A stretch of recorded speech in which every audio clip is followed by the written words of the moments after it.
Permission denied. New details about the terror attack in Benghazi. The men on the ground asked for help 3 times, but it was rejected.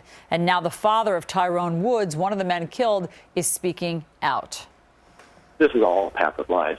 And that's one thing, as a father whose son was killed, I do not appreciate lies. I do not appreciate cowardice, and I do not appreciate lies.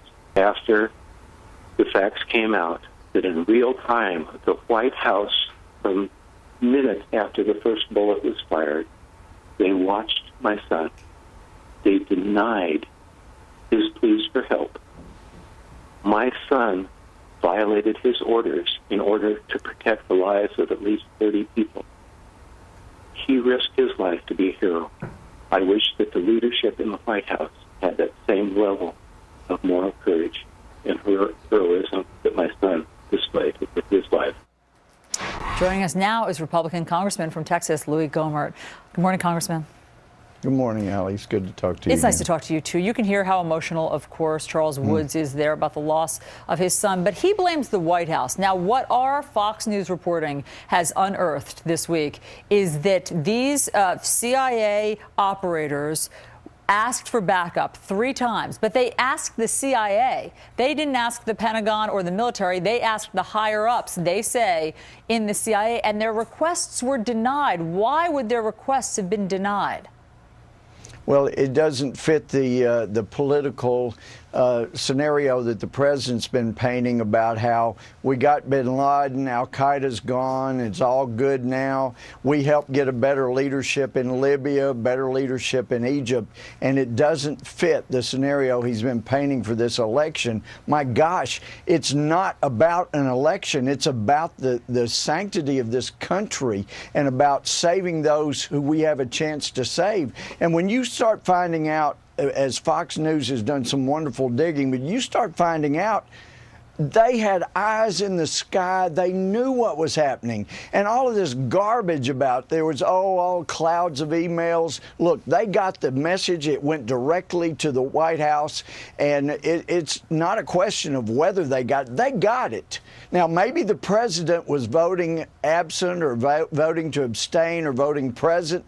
But when people are in harm's way and their lives are on the line, you can't have a president that votes present. He has got to make a decision. But, Congressman, so you're suggesting that the higher-ups in the CIA chain of command made a political decision that night when their operators were saying, we need backup, we want to go in, we want to help the ambassador and the people in the consulate, that they made a political calculation at the CIA that night not to send anybody?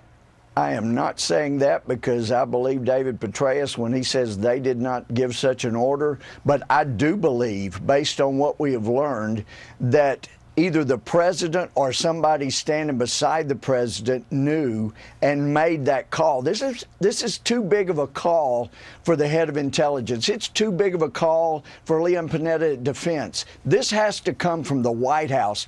And when you have an ambassador under attack, the equivalent is, we know, of like a 4-star general, the way things are looked at, and the president has to know.